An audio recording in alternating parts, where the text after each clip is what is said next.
ക്രിസ്തുവിൽ വാത്സല്യമുള്ളവരെ, തിരുഹൃദയ തിരുനാൾ ആഘോഷിക്കുന്ന ഈ വേളയിൽ യോഹന്നാൻ സുവിശേഷം 19-ാം അധ്യായം 31 മുതൽ 37 വരെയുള്ള വാക്യങ്ങളാണ് വിചിന്തനത്തിനായി നമുക്ക് ലഭിക്കുന്നത്. ഈ വചനഭാഗത്തിൻ്റെ ഒരു ലഘുവ്യാഖ്യാനം നൽകുകയാണ്. തിരുഹൃദയ തിരുനാൾ ആഘോഷിക്കുന്ന ഇന്നേ ദിവസം കുരിശിൽ കിടക്കുന്ന യേശുവിൻ്റെ പാർശ്വം പിളർക്കുന്ന വായന ഭാഗമാണ് നമ്മുടെ വിചിന്തനത്തിനായി ലഭിക്കുന്നത്.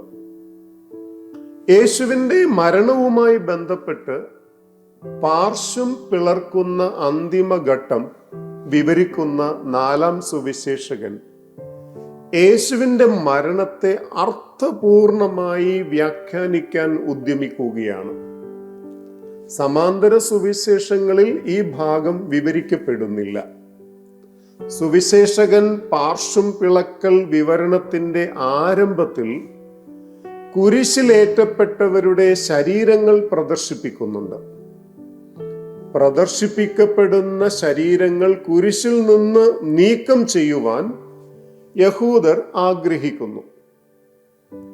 പിറ്റേന്ന് സാബത്താകയാൽ ഒരുക്ക ദിനമായ വെള്ളിയാഴ്ച ശരീരങ്ങൾ കുരിശിൽ കിടക്കുന്നത് അനുവദനീയമായിരുന്നില്ല. നിയമാവർത്തന പുസ്തകത്തിൽ ഇതിന് പിൻബലമായി ചില രേഖപ്പെടുത്തലുകളുണ്ട്.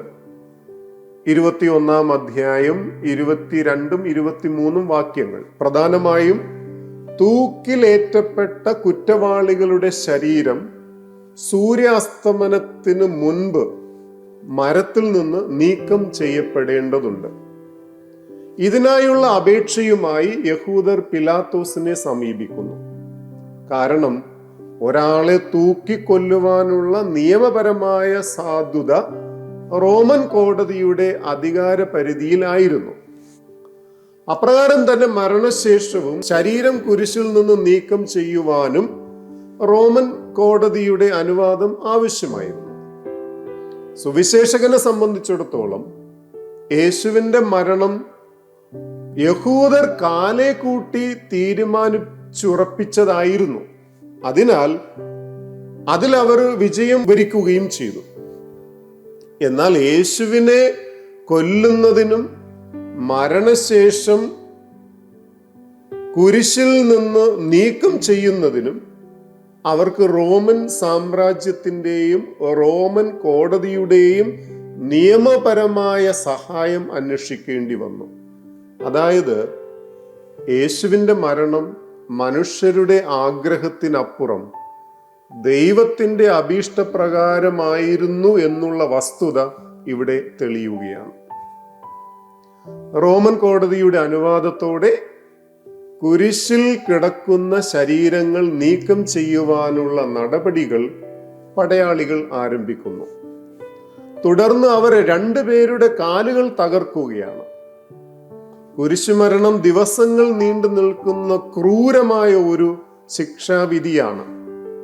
ആകയാൽ മരണത്തിന് വേഗം കൂട്ടാൻ കുരിശിലേറ്റപ്പെട്ടവരുടെ കാലുകൾ തകർക്കുന്നത് ഒരു സാധാരണ നടപടിയാണ്. എന്നാൽ യേശു ഇതിനകം മരിച്ചു കഴിഞ്ഞതിനാൽ അവന്റെ കാലുകൾ തകർക്കപ്പെടുന്നില്ല. സുവിശേഷകനെ സംബന്ധിച്ചിടത്തോളം ഇതിന് ദൈവശാസ്ത്രപരമായ അർത്ഥമാണുള്ളത്. സുവിശേഷകൻ യേശുവിനെ കുഞ്ഞാടായാണ് ആരംഭത്തിൽ അവതരിപ്പിക്കുന്നത്. 1:36. ഒടുവിൽ ജെറുസലേമിലേക്കുള്ള യേശുവിൻ്റെ രാജകീയ പ്രവേശ ദിവസവും യഹൂദരെ സംബന്ധിച്ചിടത്തോളം ദേവാലയത്തിൽ ബലിയർപ്പിക്കപ്പെടേണ്ട പെസഹ കുഞ്ഞാടിനെ തിരഞ്ഞെടുക്കേണ്ട ദിവസം തന്നെയായിരുന്നു. അപ്രകാരം യേശു കുരിശിൽ മരിക്കുന്നത് പെസഹ കുഞ്ഞാടാണെന്ന് സുവിശേഷകൻ അനുമാനിക്കുന്നു. അപ്രകാരം യേശു കുരിശിൽ മരിക്കുന്നത് പെസഹ കുഞ്ഞാടായാണെന്ന് സുവിശേഷകൻ അനുമാനിക്കുന്നു. പെസഹ കുഞ്ഞാടിന്റെ അസ്ഥികൾ ഒന്നും തന്നെ മുറിക്കപ്പെടാൻ പാടുള്ളതല്ല. പുറപ്പാട് 12:46. അസ്ഥികൾ തകർക്കപ്പെടാത്ത മരണത്തിലൂടെ യേശു ലോകത്തിൻ്റെ പാപങ്ങൾക്ക് പരിഹാരമാകുന്നു. അപ്രകാരം മാനവരാശിയുടെ ജീവന്റെ പ്രയാണത്തിലേക്ക് യേശുവിൻ്റെ മരണം മാർഗമാകുന്നുവെന്ന് സുവിശേഷകൻ പറഞ്ഞു വയ്ക്കുകയാണ്. യേശുവിൻ്റെ മരണം ഉറപ്പാക്കിയിട്ടും പടയാളികളിൽ ഒരുവൻ അവിടുത്തെ പാർശ്വം കുന്തം കൊണ്ട് പിളർക്കുന്നു. ഇവിടെ സുവിശേഷകൻ പട്ടാളക്കാരന്റെ നിഷ്ഠൂരമായ പ്രവൃത്തിയിൽ ശ്രദ്ധ കേന്ദ്രീകരിക്കുന്നില്ല. എന്നാൽ തൽഫലമായി ഒഴുകുന്ന രക്തവും വെള്ളവും ശ്രദ്ധാ വിഷയമാവുകയാണ്. രക്തവും വെള്ളവും എന്ത് അർത്ഥമാക്കുന്നുവെന്ന് ഗ്രഹിക്കാൻ 4-ാം സുവിശേഷത്തിന്റെ തന്നെ താളുകൾ നമ്മെ സഹായിക്കുന്നുണ്ട്. സമറിയക്കാരിയുമായുള്ള സംഭാഷണത്തിലും അധ്യായം 4, ജെറുസലേം പ്രഭാഷണത്തിലും അധ്യായം 7 യേശു താൻ ജീവന്റെ ഉറവയാണെന്ന് ബോധ്യപ്പെടുത്തുന്നു. ദിവ്യകാരുണ്യ പ്രതീകമായി നിലകൊള്ളുന്ന ജീവന്റെ അപ്പത്തെക്കുറിച്ചുള്ള പ്രഭാഷണത്തിൽ അധ്യായം 6 തന്റെ രക്തം ജീവദായകമാണെന്ന് യേശു ഓർമ്മപ്പെടുത്തുന്നു. സഭാപിതാക്കന്മാരുടെ പഠനത്തിൽ പാർശ്വത്തിൽ നിന്ന് ഒഴുകുന്ന രക്തവും വെള്ളവും കൂദാശകളായ ദിവ്യകാരുണ്യത്തിൻ്റെയും ജ്ഞാനസ്നാനത്തിൻ്റെയും പ്രതീകമാണ്. സുവിശേഷ രചനയിൽ യേശുവിൽ നിന്നും പുറപ്പെടുന്ന രക്തവും വെള്ളവും ജീവന്റെ ഉറവിടമെന്ന നിലയിലാണ് കൂദാശ എന്നതിനേക്കാൾ പ്രാധാന്യം അർഹിക്കുന്നത്.